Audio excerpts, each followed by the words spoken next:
the quiet work that changed a kingdom. The first light of morning slipped gently over the iron gates of Kensington Palace, brushing the courtyard stones with gold. London was already stirring beyond the walls, but inside the palace grounds, the day began in a quieter way, measured, thoughtful, deliberate. Princess Catherine stood by the tall window of her private office, a slim folder resting in her hands. The report inside was thick, dense with data, graphs, testimonials, and projections. It wasn't glamorous. It wouldn't make headlines the way gowns or galas did. Yet this document represented something far more enduring. 2 million families. Catherine exhaled slowly, letting the number settle in her chest. 2 million households across the United Kingdom had been touched, directly or indirectly, by the work of the early years initiative she had fought to build from the ground up. What had once been dismissed as a soft interest had quietly become one of the most influential social research efforts in modern British history. She turned the page. There were photographs now, parents crouched on nursery floors, health visitors kneeling beside toddlers, community workers guiding new mothers through simple exercises that helped newborns connect, regulate, and grow. Faces filled with focus. With hope. This wasn't charity. This was infrastructure for human potential. When Catherine had first spoken about early childhood development in her earliest years as a royal, the response had been polite, but restrained. Some smiled indulgently. Others nodded without listening. Early years didn't sound urgent. There were no dramatic emergencies. No flashing sirens. No political crises demanding immediate attention. But Catherine had always believed that the most important work often happened long before anyone noticed a problem. That belief had been shaped long before palace walls surrounded her. A mind trained to notice what others missed. Long before she became Princess of Wales, Catherine had been a quiet observer. At university, studying art history, she learned to see patterns beneath the surface. How brushstrokes revealed emotion, how composition told stories without words. That training had never left her. When she married into the royal family, she listened far more than she spoke. She watched. She asked questions privately. She took notes where others posed for photographs. And when she became a mother, something crystallized. She saw how profoundly early experiences shaped behavior, confidence, resilience. How small moments, eye contact, reassurance, rhythm, touch, could determine how a child learned to trust the world. But she also saw something else. Inequality didn't begin in adulthood. It began before children could speak. That realization unsettled her deeply. The visit that changed everything. Manchester had not been on any grand itinerary. No state banquets. No grand halls. Just a modest primary school serving families who worked hard and worried harder. Catherine had asked to spend the entire day there. Not touring. Observing. She sat quietly in the back of a classroom as children bustled in, hanging coats, tying shoes, settling into morning routines. Most moved with ease. One little girl did not. Emma. 5 years old. Bright eyes. Careful movements. Fingers fumbling with laces that refused to cooperate. No one scolded her. No one rushed her. But Catherine noticed something subtle. The way Emma's shoulders hunched, the way she withdrew just slightly as others finished before her. Later, the teacher explained gently, she's clever, curious, but she's had very little chance to practice fine motor skills at home. Her mum works nights. They've been surviving. That word stayed with Catherine. Surviving. Not failing. Not lacking intelligence. Just missing support at the right moment. That evening, back in her accommodation, Catherine made the call that would change everything. From symptoms to roots. Existing programs she learned were reactive. They addressed problems once they appeared. When children struggled in school, when behavior became disruptive, when learning gaps widened. But the science was clear. The first 5 years weren't just important. They were foundational. Brain architecture. Emotional regulation. Social trust. All of it formed early, and once those windows closed, catching up required immense effort. Catherine didn't want another well-meaning program. She wanted a system shift. Her proposal was ambitious, almost uncomfortably so. Support families from pregnancy onward. Train health visitors to spot developmental gaps early. Empower parents with practical, science-based tools that didn't require wealth, education, or perfect circumstances. Critics were quick to emerge. Too academic. Too broad. Too complex. And unspoken but present, she's a royal. What does she really know about this? Catherine listened. Then she built something no one could dismiss. William's quiet support. Prince William watched it all unfold with a mixture of pride and realism. A second in line to the throne, he understood the invisible boundaries of public expectation.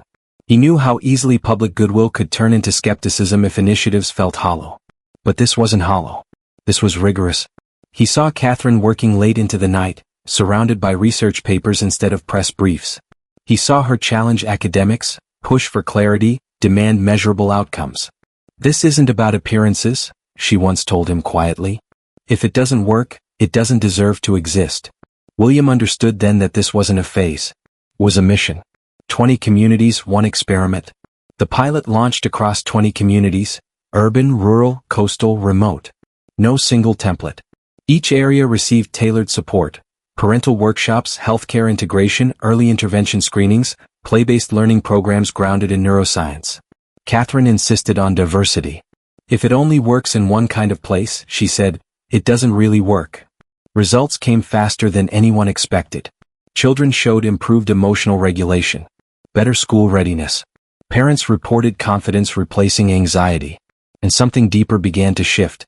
Early years stopped being invisible. They became a national conversation. A different kind of royal influence. At engagements, Catherine spoke plainly. No jargon. No lectures. She explained brain development using simple metaphors. She told stories of families, not as statistics but as partners in change. Media coverage followed. At first cautiously, then attentively, and eventually respectfully. Fashion headlines quietly gave way to policy discussions. Academic journals began citing royal-backed research, not because it was royal but because it was solid. Experts who once doubted now advocated. And Catherine, standing in hospital wards, community centers, and research labs, never lost sight of the point. This wasn't about recognition. It was about prevention. About dignity. About giving children a fair start before the world asked anything of them. The beginning, not the peak. Back in her office at Kensington Palace, Catherine closed the report and rested her hand against the window glass. This wasn't the finish line. It was proof of concept. Outside, the city moved, busy, unaware that quiet work was reshaping its future one child at a time. And across the palace grounds, Prince William was preparing for a different kind of challenge. One that would test the planet itself. Together, though neither planned it this way, they were redefining what modern leadership could look like. Not loud. Not symbolic. But lasting. The prize that refused to wait. The helicopter's rotors slowed as it descended into the Welsh Valley, scattering loose leaves across the field beside Bryn Community Center. The air smelled of damp earth and grass, clean, honest, unchanged by ceremony. Prince William stepped onto the ground and paused. This was not a red carpet arrival. No guard of honor. No formal procession. And that was exactly the point. For 3 years, this moment had lived only in his mind, an idea shaped by frustration, urgency, and a growing realization that the world could not afford to move at its usual pace anymore. Climate change did not wait for committees. It did not pause for bureaucracy. And it certainly did not care about tradition. William adjusted his jacket and looked toward the hills. Sheep dotted the slopes like quiet witnesses to centuries of survival. Generations had lived here, adapted here, endured here. And now even this place, ancient, resilient, was changing. The question that wouldn't let go. The seed of earthshot had been planted far from Britain, Kenya. In 2019, William had stood in villages where plastic waste choked waterways, where erratic rainfall devastated crops, where people lived on the front lines of environmental collapse with little recognition and even less support. Yet amid the devastation he had seen something else. Ingenuity. Local entrepreneurs building water filtration systems from discarded materials. Young engineers turning waste into fuel. Farmers reviving soil through methods passed down long before modern industry existed. The solutions were there. What was missing was scale. On the flight home, William had asked himself a question that refused to fade. What if the problem wasn't lack of ideas, but lack of belief in those ideas? Traditional funding was slow. Governments were cautious. Investors wanted certainty. The planet didn't have time for certainty. It needed courage. A prize designed for the future, not the past. Earthshot was born from that tension. Not an award for what had already succeeded, but a launch pad for what could succeed if given the chance. 5 global challenges. 5 annual prizes. Each worth £1 million, not as a reward but as acceleration. Clean air. Clean oceans. Nature restoration. Climate solutions. Waste reduction. But money alone wasn't enough. Winners would receive mentorship, global visibility, scientific validation, and access to networks that could take local ideas worldwide. It was bold. Some said reckless. Others said naive. William listened to the doubts, then kept building, choosing Wales on purpose. That was why he stood now in a remote Welsh valley instead of a global capital. Rural communities, he believed, were often treated as afterthoughts in environmental policy, yet they held generational wisdom about living within limits. Inside the community center, residents gathered, not as spectators but as participants. There was no script, only conversation. Margaret Evans approached him slowly, leaning on a cane worn smooth by decades of use. Her eyes were sharp. Her hands told a story of labor and land. "My father used to say," she told William, "that you could tell the coming year by how the birds behaved in March. That hasn't worked for a long time now." She spoke of rain that came too late, frost that came too early, soil that no longer held water the way it once did. As she spoke, William realized something powerful. Her lived experience matched scientific models almost perfectly. Data and tradition were telling the same story, and neither was being heard loudly enough. Bridging two worlds. Earthshot's structure reflected a philosophy William had grown into over time. The future would not be saved by technology alone, nor by nostalgia. It would be saved by collaboration. Innovators would need elders. Scientists would need farmers. Cities would need villages. Solutions could not be imposed. They had to be shared. This was not about lecturing people on what they had done wrong. It was about empowering them to do what they already knew how to do, only faster, bigger, together. As William spoke to the crowd, his voice was steady but personal. "This isn't about perfection," he said. "It's about momentum." Heads nodded. They understood momentum. Pressure behind the scenes. What the cameras did not show were the weeks leading up to this day. The skepticism from financial institutions. The quiet warnings from advisors who worried the prize would be criticized if early winners failed. The comparisons to his father's long environmental advocacy, fair but heavy with expectation. William felt the weight of it all. But he also felt something else. Responsibility without fear. He had grown up under scrutiny. Learned restraint. Learned patience. But patience, he now knew, could not mean delay. The planet did not negotiate. Parallel paths shared purpose. Back in London, Catherine followed the Earthshot launch closely. She saw something familiar in William's work. The same resistance she had faced. The same insistence on evidence. The same quiet refusal to accept that meaningful change had to be slow. Their causes were different, but the philosophy was identical. Act early. Support roots, not symptoms. Trust people closest to the problem. One evening, as they reviewed reports together, Catherine looked up and smiled. "We're both working upstream," she said. William returned the smile. Before damage becomes destiny. A shift in public expectation. Media response surprised even seasoned commentators. Earthshot wasn't framed as symbolic. It was framed as urgent. Innovators from around the world applied in waves. Engineers from small islands, scientists from developing nations, farmers with solutions that had never seen a laboratory. Suddenly, climate optimism had a structure. Hope had a deadline. And the public began to see something new. Not royals speaking about problems, but leaders building mechanisms for action. Standing at the threshold. As the Welsh event concluded, William lingered outside, watching clouds drift over the valley. This was only the beginning. 5 prizes a year could not save the planet. But they could change how the world responded to those trying to. And that, he believed, could change everything.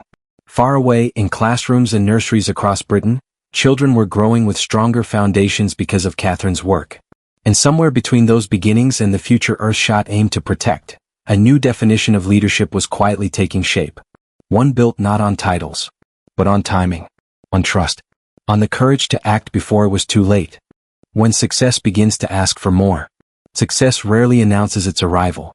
It creeps in quietly, through invitations that multiply, expectations that sharpen, and responsibilities that expand faster than anyone anticipates. For Catherine and William, that moment came not with applause but with pressure. The world starts watching differently. The Early Years Initiative was no longer a British conversation. It was global.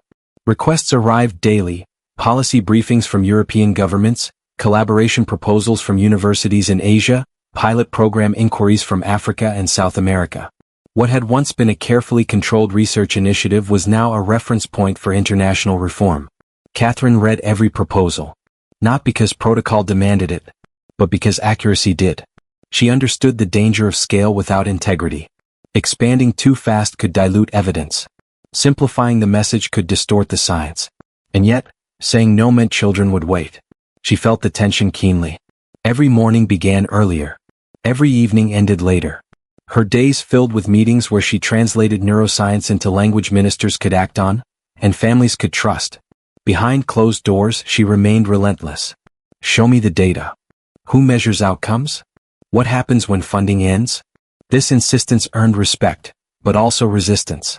Some wanted endorsements. Catherine wanted proof. The weight of being taken seriously. Recognition, once so hard-won, brought its own cost. When Catherine spoke now, people listened. Every word mattered. Every phrasing carried consequences. She could no longer test ideas publicly without scrutiny. Mistakes, once private, would now ripple outward. And yet, she never softened the truth to make it easier to hear. At a conference in Geneva, she addressed an audience of policymakers and researchers. We cannot keep asking children to recover from systems that failed them before they could speak. The room fell silent. Not because it was dramatic, but because it was undeniable. That silence followed her long after the applause ended. William's acceleration curve. For William, Earthshot's momentum felt like standing on a moving platform that refused to slow. Applications flooded in, tens of thousands from every corner of the globe. Ideas that were brilliant, fragile, unfinished. Choosing winners meant choosing futures. And choosing wrong meant wasted time the planet could not afford. Behind the scenes, William pushed his team hard, not for speed but for discernment. He insisted on interdisciplinary panels. On representation from communities most affected by environmental collapse. On transparency in selection. Hope, he said often, has to be credible. The first award ceremony approached like a deadline carved into stone. Media expectations soared. Some framed Earthshot as a test of William himself. Could he deliver something truly transformative, or would this become another well-intentioned gesture? William felt the scrutiny, but refused to retreat. He had not built Earthshot to be liked. He had built it to work. The private cost of public impact. What few saw were the quiet evenings. The moments when Catherine sat beside her children at bedtime, listening more than speaking, aware that time had become her most precious currency. Or when William returned late from strategy sessions, his mind still running scenarios long after the lights dimmed. They spoke honestly with each other. About exhaustion. About doubt. About the strange loneliness that comes when responsibility outpaces familiarity. One night, Catherine admitted, "Sometimes I worry that being effective means being absent." William understood. He felt it too. Leadership, they were learning, demanded presence in places that pulled them away from the ones they loved most. And yet, they also knew why they continued. Because the stakes were real. Because the people they served were not abstract. A reminder from the ground. The reminder came unexpectedly. In Newcastle, Catherine revisited a community center she had first visited during the pilot phase. There she met Sarah again. A single mother. A tired smile. And a little boy who now ran freely across the room, laughing without restraint. 6 months earlier, he had struggled with developmental delays that worried everyone involved. Now he was thriving. Sarah's voice shook as she spoke. "I didn't think I was doing enough," she said. "I thought I was failing him. You showed me I wasn't." Catherine felt something settle in her chest. This was the measure of success. Not headlines. Not citations. But confidence replacing fear. The first Earthshot winners. When Earthshot's first winners were announced, the atmosphere shifted. The innovations were bold, but grounded. A coastal cleanup technology born from a fishing village. A carbon capture solution developed by a young engineer who grew up breathing polluted air. A waste-to-resource system inspired by traditional practices modernized for scale. They weren't perfect. They were possible. And the world responded. Funding followed. Partnerships formed. Governments paid attention. For the first time in years, climate news carried something rare. Optimism with structure. 2 paths, 1 reckoning. As Catherine and William watched their respective initiatives reshape conversations far beyond Britain, they faced a shared realization. Success was no longer hypothetical. It was happening. And with it came a question neither could ignore. How far could they go, without losing what anchored them? They stood not at the peak, but at a crossroads. Between expansion and sustainability. Between personal sacrifice and public duty. Between momentum and meaning. The next phase would demand not just vision, but endurance. And endurance, they knew, required balance. when purpose is tested. There is a moment in every meaningful journey when progress invites resistance. Not because the work is failing, but because it is beginning to matter. For Catherine and William, that moment arrived quietly, disguised as questions. The subtle shift in tone. The praise had been generous. But now it was accompanied by scrutiny. Articles appeared asking whether early childhood investment could truly deliver long-term change. Commentators debated whether Earthshot's ambitions were realistic in a world shaped by politics and profit. None of it was hostile. But it was no longer forgiving. Catherine read the critiques carefully. Not to defend herself, but to listen. She knew skepticism wasn't an enemy. It was a signal. It meant expectations had risen. People were no longer evaluating intentions. They were evaluating outcomes. And that was exactly where she wanted the conversation to be. Still, the pressure was undeniable. Every new study had to be rigorous. Every expansion had to be justified. Every partnership had to align with evidence, not optics. There was no room for shortcuts. Nor would she take any. Redefining strength. At a private briefing with senior advisors, Catherine made a decision that surprised some in the room. She slowed expansion. Not stopped it. Refined it. We grow where the evidence is strongest, she said calmly. Not where the attention is loudest. It was not an easy choice. Funding offers were abundant. Visibility was high. But Catherine understood something fundamental. Impact diluted too quickly becomes symbolism. And symbolism helps no child. That clarity, earned through months of listening, observing and reassessing, strengthened the foundation rather than weakening it. The initiative became leaner. More focused. More resilient. William's crosswinds. For William, the challenge took a different shape. Earthshot's visibility made it a magnet, not just for innovators but for agendas. Some wanted endorsement without accountability. Others wanted the prize to validate existing power structures rather than disrupt them. William declined more proposals than he accepted. Quietly. Firmly. He insisted Earthshot remain what it was meant to be, a catalyst, not a crown. When questioned publicly about feasibility, he responded without defensiveness. If these solutions were easy, he said, they'd already be everywhere. The honesty disarmed critics. Not because it promised certainty, but because it acknowledged reality. The toll of consistency. Consistency, however, carries its own weight. It demands the same standards on difficult days as on hopeful ones. There were moments when exhaustion pressed hard. Moments when it would have been easier to delegate, to soften, to pause.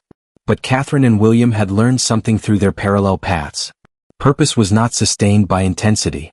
It was sustained by alignment. They checked in with each other often, not about schedules but about direction. Does this still serve the people we started for? That question guided every recalibration. A turning point in public perception. Gradually, something shifted. Criticism didn't disappear, but it matured. The conversation became less about whether the work should exist, and more about how it could be strengthened. Governments adjusted policies informed by early years research. Institutions adapted Earthshot models into their own innovation frameworks. The initiatives no longer belonged solely to their founders. They were becoming embedded. That was the goal all along. A quiet evening, a clear answer. One evening, after a long day, Catherine and William walked together through the palace gardens. No cameras. No agenda. Just space. They spoke about the early days, the doubts, the ambition, the uncertainty. William stopped near a tree planted years earlier. We didn't set out to be unprecedented, he said. We just refused to be superficial. Catherine smiled softly. And we stayed. They understood then that success was not measured by scale alone. It was measured by staying power. By restraint when expansion tempted. By humility when recognition arrived. By courage when questions surfaced. Legacy in motion. Their work had not solved every problem. It never would. But it had changed the way solutions were pursued. Early childhood development was no longer an afterthought. Environmental innovation was no longer confined to theory. The future was being shaped earlier. More intentionally. More humanely. And as both initiatives prepared for their next chapters, one truth stood firm. The most enduring change does not announce itself loudly. It builds quietly. And it lasts. What endures after the applause? Time has a way of revealing what matters. Not in moments but in patterns. Years after the first reports were printed, the first prizes awarded, and the first headlines written, the true measure of success began to emerge, not in statistics alone but in quiet continuity. Children grew. Ideas scaled. Communities adapted. Anne Catherine and William found themselves standing in a place few ever reach, not because they sought it, but because they stayed long enough to arrive. The children who never knew the alternative. In a classroom in Leeds, a group of 6-year-olds sat in a circle, listening attentively as their teacher guided them through an exercise on emotional awareness. They named feelings. They practiced patience. They learned how to pause before reacting. None of them knew why this felt natural. They did not know that years earlier policies had changed. That parents had been supported before stress turned into crisis. That health visitors had intervened early, quietly preventing struggles that never became visible. That was the point. The greatest success of the early years' work was invisible. It lived in children who never had to recover, because they were supported from the beginning. Catherine understood that better than anyone. Standing at a community event, she watched a mother laugh with her toddler, confidence replacing the uncertainty that once defined early parenthood for so many. No speech could capture that moment. No report could contain it. And yet, it was everything.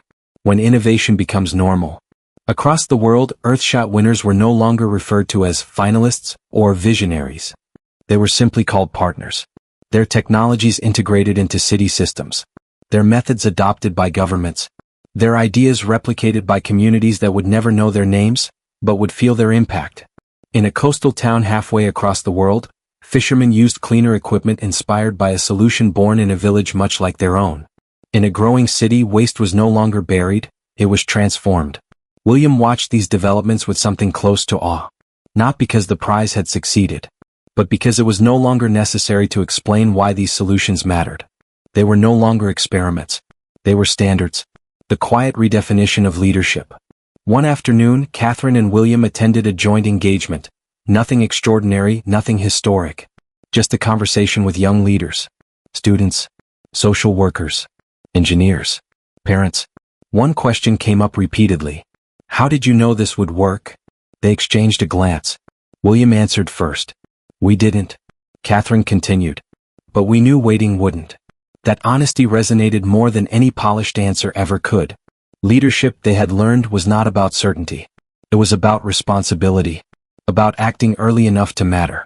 A legacy that doesn't need defending. There were still critics. There always would be.